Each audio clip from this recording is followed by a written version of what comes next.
Hello and welcome back. I'm Estrella, your lovely host. The incident today was harvested and brought to you by our lovely Gary. Everyone thank Gary in the comments, and while you're down there, like, share, subscribe, and hit that noti bell. If not for us, then for Gary and all of his hard work. I'll dub this incident, She Was in the Corn. Allow the evidence to speak for itself. Let's get into it.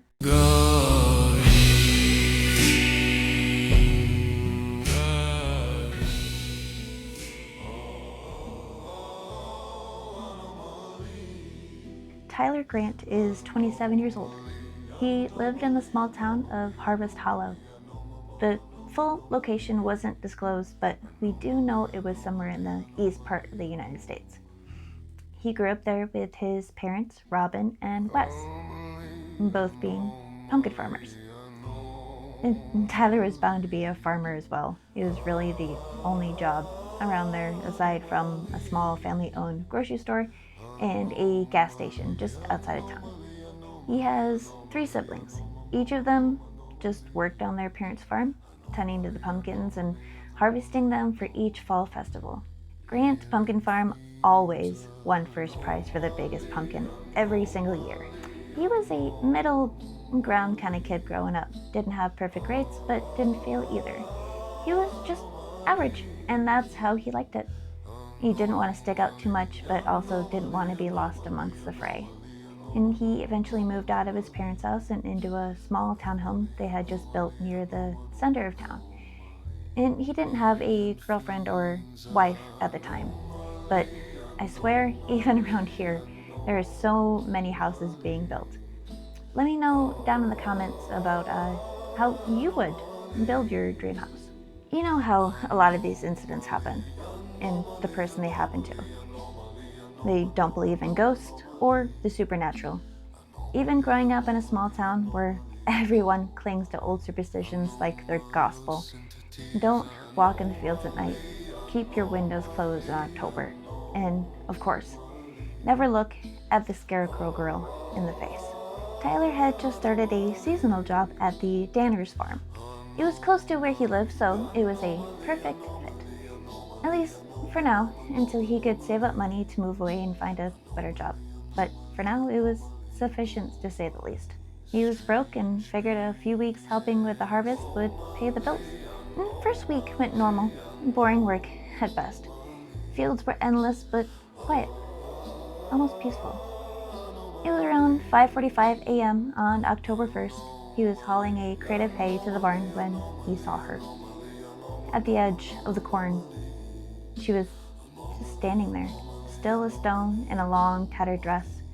Her head was tilted in an unnatural angle, like her neck had just snapped and never just healed correctly.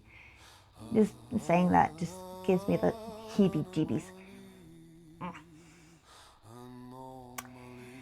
Anyway, just looking at her face, it looks almost porcelain, like a broken doll's mask, cracked across the cheek and mouth, and one eye larger than the other.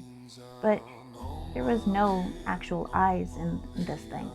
There was just pitch black sockets. Tyler had just thought it was a Halloween decoration that Mr. Danner had put out as a joke, and laughing it off and going back to work as if nothing was gonna happen. But the next day, she was closer. She was still in the field, still watching. But that was when the animals started acting weird. You know, when an animal starts acting weird, that's when things are about to get really weird. You always trust an animal's instincts. The ghost refused to graze near the corn. The dogs wouldn't stop barking at the wind. Gary had uncovered that one of the other farmhands, Reese, had quit on the spot after he claimed he saw her outside his trailer, scratching at the window. However, on the 3rd morning, it was cold and dark. It was roughly around 6 a.m. The sun hadn't quite risen yet as Tyler walked to the barn. Behind him was a shush shush sound, like straw being dragged to the dry leaves.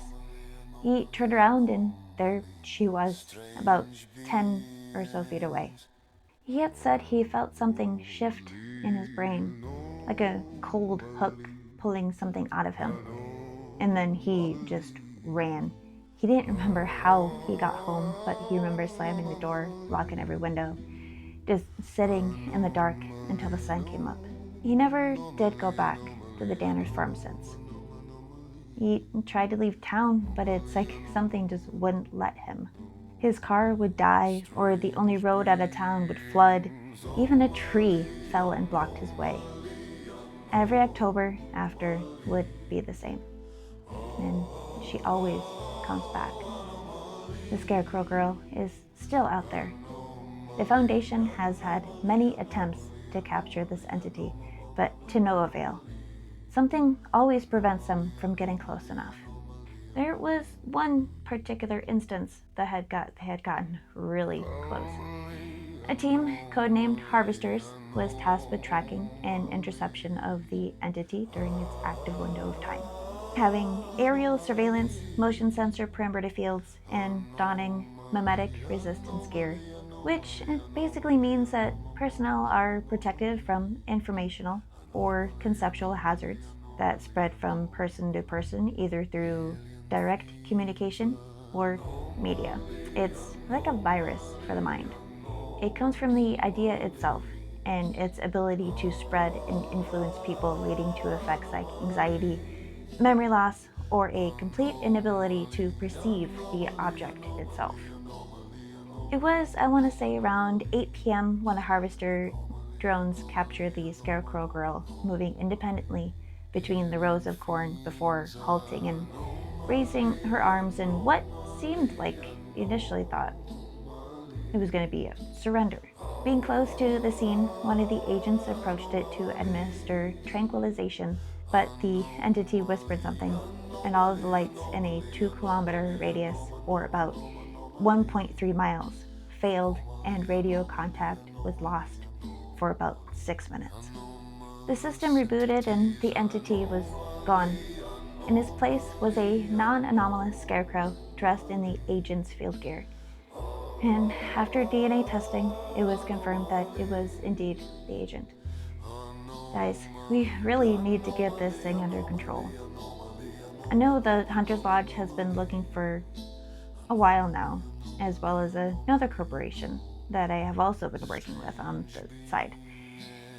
I know what you guys are going to say. Oh, well, isn't that a conflict of interest? Yes. Yes, it is. That's why the Foundation doesn't know about this corporation. But we're coming to an end of this, so I'll explain in a later video what that's all about. Guys, this incident was certainly something. My brain just tingles thinking about it. And I hope you found this incident enlightening, and I hope you learned something. Let us know in the comments about your thoughts and feelings and what creepypasta you'd like to see in a case file for the next case. And as always, be safe, polite, and courteous out there. Until next time, and remember, stay anomalous.